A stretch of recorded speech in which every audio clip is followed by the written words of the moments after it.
Allez Phoenixou, ici le Phoenix. Aujourd'hui, retour sur le tome 7 de Valkyrie Apocalypse.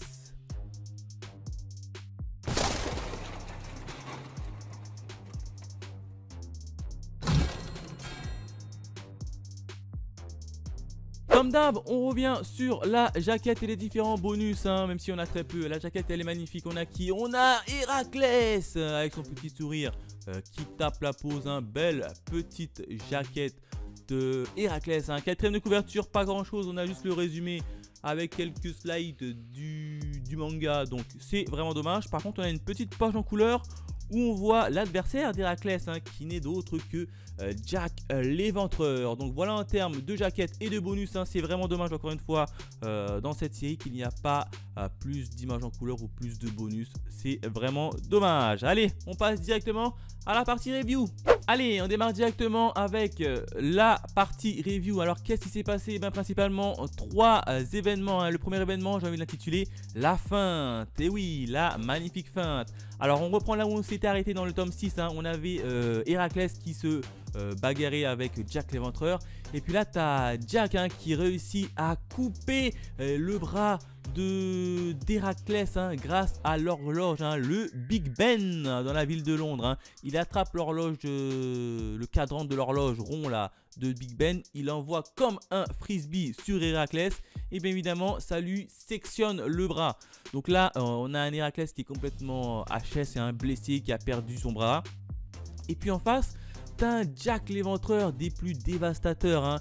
Et puis là on apprend quoi? On apprend tout simplement que l'arme, l'artefact divin de Jack l'Éventreur, c'est pas sa sacoche, puisque je vous rappelle que tout le monde croyait que l'artefact divin de Jack l'Éventreur c'était sa sacoche, c'est à dire que dès qu'il mettait il prenait un truc dans sa sacoche, et ben il y avait une arme divine qui en sortait du moment que c'était assez petit. Et ben non, son arme divine c'est absolument pas ça. Et puis il nous apprend comme quoi il a menti et que en fait son arme divine ce n'est pas sa sacoche mais c'est bel et bien ses gants. Et oui, ce sont ses gants qui est l'artefact divin. Alors l'artefact divin qui est ses gants, ça lui permet quoi? Et ben ça lui permet de, si vous voulez, de tout ce qu'il touche et ben se transforme en arme divin. On est d'accord, c'est un arme hyper cheaté. Le gars par exemple il touche un caillou, il le prend, et ben le caillou il se transforme en artefact divin capable de transpercer un divin. C'est pour ça qu'il a réussi à transpercer, à couper le bras de Héraclès. C'est tout simplement parce qu'il a touché le cadran de l'horloge, il lui a lancé, et du coup vu qu'il y a touché avec ses gants, et ben le cadran de l'horloge s'est transformé en artefact divin capable de pourfendre un divin. Donc là c'est une grosse feinte qu'il a mis à tout le monde, tout simplement. Donc là l'artefact divin n'est pas sa sacoche mais bel et bien ses gants. Le deuxième événement, j'ai envie de l'intituler détermination. Et oui, une détermination dans un camp comme dans l'autre. Alors on démarre directement avec le camp des humains, puisqu'on a la petite Brunehilde là, celle qui chapeaute un peu les combattants humains. La Brunehilde, elle est assez bizarre, puisque vous savez que pour construire et pour fabriquer un artefact divin, il faut que bien évidemment qu'une Valkyrie, l'une de ses sœurs, fusionne avec un combattant humain. Et donc là, tu as Jack l'Éventreur qui arrive, qui se présente à Brunehilde et qui se disent mais ça va être quoi mon artefact divin? Et puis là, tu n'as aucune Valkyrie voulait tout simplement fusionner avec Jack l'Éventreur. On connaît tous Jack l'Éventreur. Le gars, il a poignardé et tué pas mal de gens à Londres. Donc personne n'avait envie de faire équipe avec Jack l'Éventreur. Et puis là, tu as Brunehilde qui attrape sa sœur, sa Valkyrie, et qui la balance tout simplement sur Jack l'Éventreur pour qu'elle fusionne de force avec lui. Et du coup c'est comme ça qu'il a eu son artefact divin qui est ses gants, Jack l'Éventreur. Donc là on voit très clairement la détermination de Brunehilde qui n'a pas hésité une seule seconde à sacrifier sa propre sœur pour concevoir un artefact divin à Jack l'Éventreur pour mettre un terme et vaincre ces divins. Donc là une détermination assez ouf et assez folle de Brunehilde qui à mon avis cache bien son jeu, Brunehilde. Vous la voyez comme ça, elle est hyper déterminée, mais à mon avis derrière la tête elle a forcément un plan. Du côté des divins, c'est maintenant cette fois la détermination d'Héraclès, tout simplement. Hein. Héraclès, il a un bras en moins, il pisse le sang partout, il en a marre. Du coup, Héraclès, il claque son ultime atout hein, en utilisant le 12e, son 12e travaux, hein, puisqu'il a 12 attaques si vous préférez. Et puis là, il utilise la plus puissante de ses attaques, qui est le Cerbère, hein, le gardien des enfers, et qui passe en mode Berserker. Et oui, Héraclès a un pouvoir qui lui permet de passer en mode Berserker, un gros Berserker capable d'annihiler tout et de combattre tout. Donc là, il claque ça, et puis les deux, ils y vont à la guerre comme à la guerre. Donc voilà à peu près au niveau de cette petite événement. Enfin, le troisième événement, j'ai envie de l'intituler fin du game. Et oui, ça y est, on a enfin un vainqueur dans ce combat qui a duré quand même pas mal de temps. Alors qu'est-ce qui s'est passé?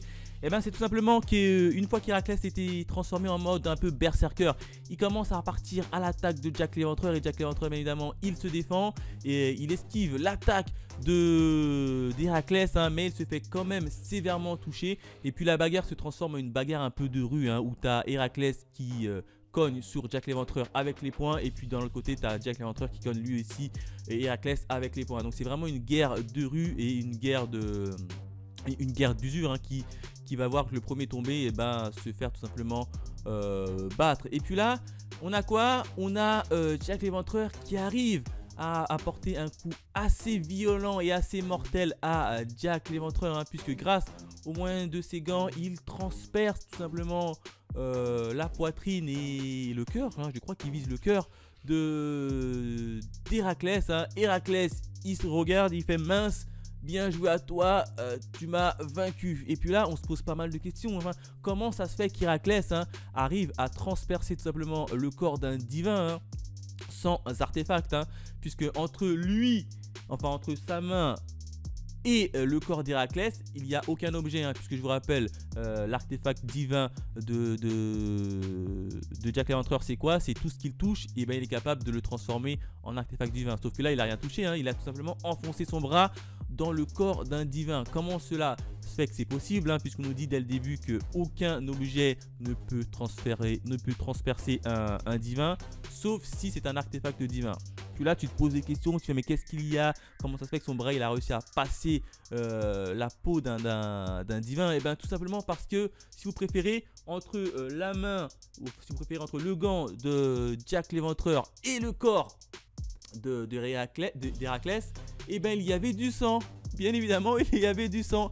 Et du coup, vu que Jack l'Éventreur a touché le sang, et ben le sang il s'est transformé en artefact divin. Du coup, grâce au sang, il a pu pénétrer la défense et le corps de Héraclès, et c'est pour ça qu'il a réussi à le transpercer. Donc non, franchement, c'était plutôt bien vu de la part de Jack l'Éventreur. Hein. Jack l'Éventreur, vous voyez comme ça, on dirait qu'il est un peu fou, un peu du... Bon, c'est un tueur, hein, très clairement, c'est un tueur, hein, mais on dirait qu'il réfléchit pas, etc. Mais tout ce qu'il a mis en place depuis le début du combat, hein, quand vous reprenez le combat du début jusqu'à la fin, vous pouvez voir que tout ce qu'il a mis en place, c'était tout simplement pour arriver à cette conclusion. Donc il s'est totalement joué de Héraclès, il s'est joué du public, il s'est joué de tout le monde. Il a feinté tout le monde et il arrive à transpercer le corps divin d'Héraclès. Héraclès, bien évidemment, il s'écroule et il meurt et il s'avoue vaincu. Donc Jack l'Éventreur remporte cette bagarre contre Héraclès. Et là, c'était la stupeur dans le public. Hein. Autant dire que c'était la stupeur partout, puisque t'as Jack l'Éventreur qui est réputé être un tueur. Donc du coup, t'avais les divins, eux, bon, ils combattent les humains, donc ils étaient contre Jack l'Éventreur. Mais t'avais même les humains eux-mêmes dans le public étaient contre Jack l'Éventreur, puisque il était considéré comme un tueur et comme un paria. Et là, le fait qu'il ait gagné, il a fermé le clapet à tout le public. C'était magnifique, hein, magnifique hein, pour Jack l'Éventreur en tout cas. Bref, beau combat entre Jack l'Éventreur et Héraclès, hein, qui voit Jack l'Éventreur gagner cette bagarre. Voilà ce que je pouvais dire sur le tome 7 de Valkyrie Apocalypse. Un magnifique combat qui se voit enfin terminé entre Héraclès et Jack l'Éventreur, avec un Jack l'Éventreur hyper intelligent, hyper réfléchi. Bref, j'ai vraiment adoré ce combat. N'hésitez pas à me dire dans les commentaires si vous avez kiffé ce combat, si vous l'avez lu, hein, dites-moi tout ça en commentaire. Quant à nous, on se retrouve très vite. Ah, j'avais oublié la note. Bien évidemment, je lui mettrai une note de 4 étoiles sur 5, hein, tellement que j'ai apprécié ce combat. Voilà, maintenant je peux vous dire à la prochaine mes Phoenixous. Allez, bye mes Phoenixous.